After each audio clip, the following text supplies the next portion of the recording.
પાત્ર છે એમની સામે 4 ખોટા ગુના દાખલ કરી દીધા છે કે એ મુદ્દાને લઈને અમારું સંમેલન 18 તારીખે અમે ગોંડલમાં યોજવા જઈ રહ્યા છીએ। કયા મુદ્દા ઉપર આ સંમેલન છે? સંમેલન અમારું એ મુદ્દા ઉપર છે કે દિનેશ પાત્રની સામે 4 ગુના ખોટા પોલીસે દાખલ કર્યા છે। એ 4 ગુનામાંથી દિનેશ પાત્રને રિમૂવ કરવામાં આવે અને જે 2 પીઆઈઓ છે, પીઆઈ પરમાર અને પીઆઈ ઓડેદરા, એ 2 પીઆઈઓ આખું ષડયંત્ર રચીને દિનેશની કારકિર્દી પૂરી કરવાના પ્રયત્નો કર્યા છે, તો એની સામે ગુનો દાખલ થાય।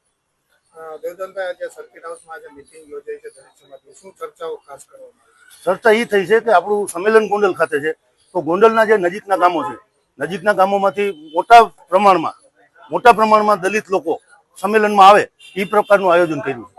દેવધનભાઈ, ખાસ કરીને આ સંમેલનમાં જે છે કેટલા લોકો આ સંમેલનમાં આવશે? અંદાજે આખા ગુજરાતમાંથી લોકો આવવાના છે। લગભગ સૌરાષ્ટ્રના તો 12 જિલ્લામાંથી બાઇક લઈને આવશે। સૌરાષ્ટ્ર સિવાયના જે દૂરના જિલ્લાઓ છે, દૂરના જિલ્લામાંથી મોટા વાહનો કરીને, ટ્રકો કરીને, બસો કરીને લોકો આવશે, તો 1 લાખ લોકો આખા ગુજરાતમાંથી ઉમટી પડે એવો મને 100% વિશ્વાસ છે। દેવધનભાઈ, તમારી આગળની રણનીતિ શું રહેશે? આગળની રણનીતિ સંમેલન પછી અમે નક્કી કરશું। સંમેલન સુધીમાં અમારી જો માગણીઓ સરકાર નહીં પૂરી કરે કે પોલીસ પૂરી નહીં કરે તો અમે જે અમારી નવી રણનીતિ છે એ અમારા સંમેલન વખતે જાહેર કરશું। અમારી 2 જ માગણી છે કે 2 પીઆઈઓ સામે ગુનો દાખલ થાય અને દિનેશ પાત્રનું નામ આ 4 ફરિયાદોમાંથી રિમૂવ કરવામાં આવે। મિત્રો, આવા જ વિડીયો અને શોર્ટ્સ જોવા માટે આજે જ અમારી ન્યૂઝ રૂમ યુટ્યુબ ચેનલને સબસ્ક્રાઇબ કરો।